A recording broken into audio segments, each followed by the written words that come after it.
स्वागत है आप सबका मेरे चैनल में। दोस्तों, जब से त्रिशा कर मधु का उनके बॉयफ्रेंड के साथ वीडियो वायरल हुआ है, तब से त्रिशा कर मधु बहुत ही ज्यादा परेशान हैं। वीडियो वायरल होने की वजह से उनकी इमेज खराब तो हो ही गई है, साथ ही उनकी बहुत ही ज्यादा बदनामी भी हो रही है और उनका कैरियर लगभग डूब ही गया है।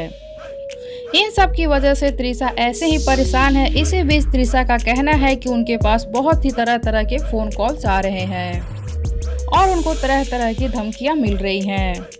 कोई मधु को जान से मारने की धमकी दे रहा है तो कोई उनको उठवा लेने की धमकी दे रहा है।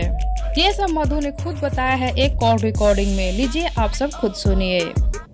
मुझे इस चीज से पता नहीं, हमको धमकियां आ रहा है कि उठवा लेंगे 5 दिन के अंदर। मैं घर से बाहर तक नहीं जा रही हूँ, मैं बात किसी से नहीं कर पा रही हूँ। मेरा दिमाग एकदम डिप्रेशन में चली जा रही है। धमकी आ रहा है? किन लोगों का धमकी आ रहा है?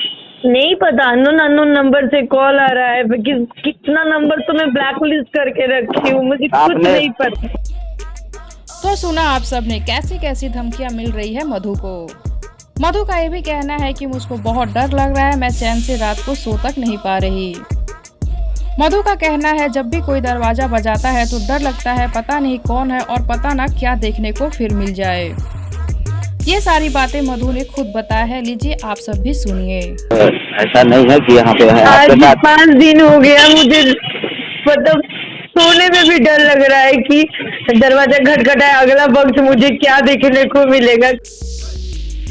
आप इन सब बातों से समझ सकते हैं कि मधु कितना ज्यादा परेशान है और डरी हुई है।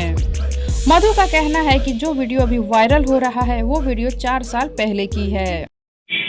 ये 4 साल पहले की घटना है जी। वीडियो में जो है वो मेरी एक बॉयफ्रेंड थी। मधु कह रही हैं उनको कुछ समझ नहीं आ रहा है कि उनके साथ ये सब क्या क्या हो रहा है। तो आप सब क्या कहना चाहते हैं त्रिशा कर मधु की इन बातों को सुनकर? नीचे कमेंट बॉक्स में जरूर बताएं। साथ ही वीडियो को लाइक कर ले, चैनल को सब्सक्राइब कर ले, साथ ही वीडियो को ज्यादा से ज्यादा शेयर करें ताकि और भी लोग ये सारी बातें जाने और अपनी राय दें।